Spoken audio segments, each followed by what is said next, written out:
Ed Miliband. Mr. Speaker, all of us need to take care of our language, and none of us is without fault.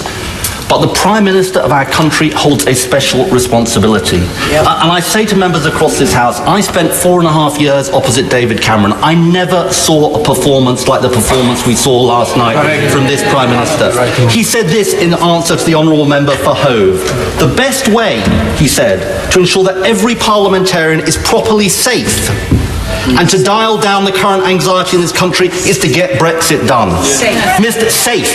Speaker, everyone in this House, I think, shares the frustration about the last 3.5 years. In fact, some of us didn't want the referendum to happen in the first place. But none of us can agree that the safety of members of this House should depend on the way they vote in this House. It is a disgrace that the Prime Minister said this yesterday. He should apologise, and the Minister should apologise on his behalf.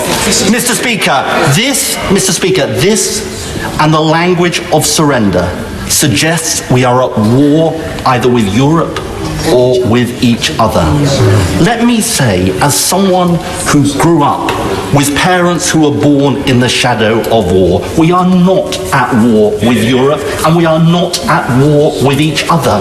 Go down any street in this country and there are people who voted Remain, and there are people who voted Leave, and there are people with different views about how Brexit should be resolved. The Prime Minister has a special responsibility. He is not exercising this responsibility.